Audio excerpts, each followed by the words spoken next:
Азаматтар, чүйдө инспекторлар келиндин төрөтүн кабыл алышкан. Депутаттардын айлыгын 5000 сомго түшүрүү сунушталды. Чиновник, мени эч ким сабаган жок.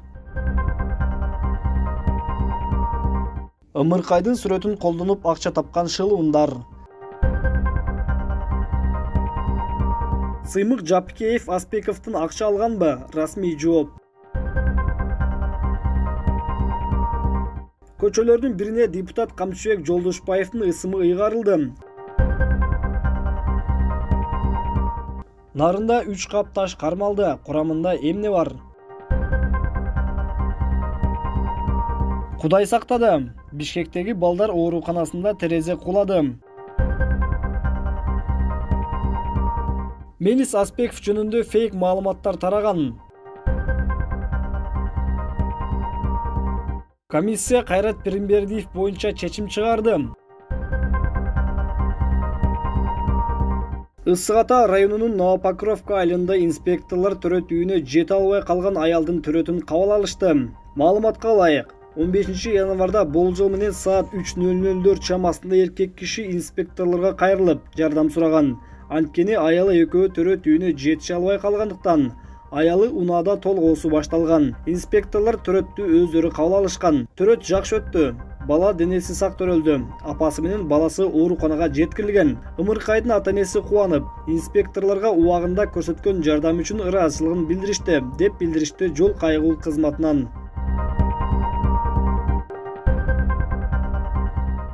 Дастан Бекешев депутаттардын, премьер-министрдин жана президенттин айлыгын жашоо минимумуна чейин кыскартуу боюнча мыйзам долбоорун демилгеледи. Бирок жогорку кеңеш мыйзам долбоорун кабыл албай жатат. Бул тууралуу депутат өзүнүн Telegram каналында жарыялады. Бекешевдин айтымында, ал мыйзам долбоорун декабрдын башында даярдаган, бирок жогорку кеңештин аппараты аны коомдук талкууга чыгарбайт. Мен депутаттардын, премьер-министрдин жана президенттин айлык акыларын жашоо минимумуна чейин кыскартуу боюнча мыйзам долбоорун демилгеледи. Жашоо минимуму кийинүү, тамактануу жана салык төлөө үчүн жетиштүү деп эсептелет. Бул болгону 5000 сомду түзөт. Бул мыйзам калыс болот, популизм деп атагыла. Бирок эгерде өкмөт баарын минималды белгилесе, анда ошого жараша бюджеттин түзүлүшүнө жооптуу аткаруучулар бирдей маяна алыш керек, деди депутат.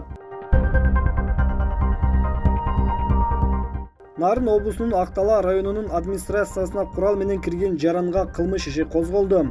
Бул тууралуу администрация башчысы Сейтек Кулубаев билдирди. Кулубаевдин айтымында, 12 январ күнү мас абалындагы адам аймактык шайлоо комиссиясынын төрагасын издеп, алгач администрация имаратына кирип келген. Төраганы таппаган соң ал шайлоо комиссиясынын кызматкерлерин тапанча менен коркутуп баштаган. Ал киши менин иш бөлмөмө кирип келип, ар кандай түшүнүксүз сөздөрдү айта баштады. Мен аны эртең кел десем, ал жанындагы тапанчасын алып чыкты. Ошол учурда мен анын колундагы тапанчаны алып алдым. Маалымат катышым болсо милиция кызматкерлерин чакырды. Мени эч ким сабаган жок, деди Сейтек Кулубаев. Социалдык тармактарда Жалал-Абадтагы төрөт үйүндө өрттөнүп кетти деген 1 жаштагы Русланга жардам берүү өтүнүчү менен маалымат тараган. Бул маалымат жасалма. Авторлору алдамчылык жол менен акча табууга аракет кылышууда. Сүрөттөрдө өрттөн жаракат алган наристе чагылдырылган. Бирок бул окуя 2019-2020 жылдары болгон эмес. Бирок 2014 жылы Туладагы борбордук төрөт үйүндө анда 3 жаштагы Матвей каттуу күйүүгө алып аман калган. Бирок бул окуя каттуу ызы чууну жаратып, Матвейдин күйгөн териси менен тартылган сүрөттөрү интернеттин орус тилдүү сегментине тараган. Өзгөчө Кырдаалдар министрлиги жана бул маалыматты Кыргыз Республикасынын саламаттык сактоо министрлигинин өкүлдөрү дагы четке кагууда. Алардын маалыматы боюнча, Жалал-Абад облусунда акыркы бир нече жылда мындай учурлар катталган эмес. Мамлекеттик экономикалык кылмыштарга каршы күрөшүү кызматынын төрагасы Сыймык Жапкеевдин жарандык активист Мелис Аспеков менен эч кандай мамилеси жок. Маалыматка ылайык, азыркы учурда ар кандай окуяда кызматтын жетекчилигин жаманаттык кылууга же аны айыптоого аракет кылган жаман ниеттер бар. Кызматтын жетекчиси Мелис Аспеков менен эч кандай мамиледе эмес. Мындан тышкары, ал ишке катышкан башка адамдар да тааныбайт. Белгилей кетсек, айрым маалымат булактар Сыймык Жапкеев Мелис Аспековдон $50 000 пара алгандыгын жазып чыгышкан. Нарын облусунун Ат Башы районунун Кызыл Туу айылындагы көчөлөрдүн бирине депутат Камчыбек Жолдошбаевдин сымыгы ыйгарылды. Анын сүрөтү социалдык тармакка жарыяланды. Чынында эле мамлекеттик каттоо кызматынын маалымат базасында ушундай аталыштагы көчө бар. Ал Нарын облусунун Ат Башы районундагы Кызыл Туу айылында жайгашкан. Бул депутат Камчыбек Жолдошбаевдин кичи мекени. Нарын районунда мыйзамсыз алтындын курамы бар делген өңү ак түстөгү таштарды алып келе жаткан жарандар кармалды. 2021 жылдын 16 январь күнү Нарын райондук ички иштер бөлүмүнүн кызматкерлери мал уурулук аталышындагы ыкчам иликтөө жана алдын алуу иш-чараларын өткөрүп жатып, 16 январь таңкы саат 5:50 чамасында Нарын районунун аймагынан УАЗ үлгүсүндөгү автоунаасын тосуп текшерген учурда Нарын районунун тургундары Солтон Сары жайлоосунун Көлтөр участкасынын алтынын курамы бар делген өңү ак түстөгү 3 даана капка салынган таштарды алып келе жаткан жеринен кармалган. Окуя болгон жерге ыкчам тергөө тобу барган учурда төмөндөгүлөр аныкталган. УАЗ үлгүсүндөгү автоунаанын айдоочусу Нарын районунун Эмгекчил айылынын 1998 жылы туулган тургуну. Мындан сырткары 1999 жылы, 2000 жылы жана 1999 жылы жана 2000 жылы туулган Эмгекчил айылынын жашоочулары чогуу алып келе жатышкандыгы боюнча көрсөтмө берген. Аталган факт Нарын районунун ички иштер башкармалыгы тарабынан каттоого алынып, алынган ак түстөгү таштарга тиешелүү экспертизалар дайындалып, териштирүү иштери жүргүзүлүп жатат.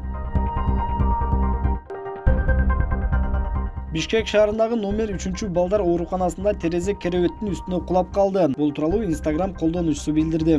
Бүгүн акылга сыйгыс окуя болду. 1 жашар кызы менен жаткан палатада терезе төшөгүбүзгө кулады. Элестетип көрүңүз. 10 килограммдык советтик жыгач терезе кызым экөөбүз жаткан жерге кулап түштү. Окуядан 2 мүнөт мурун биз коридорго сейилдөөгө чыктык. Бизди Кудай сактады, деп жазган ал.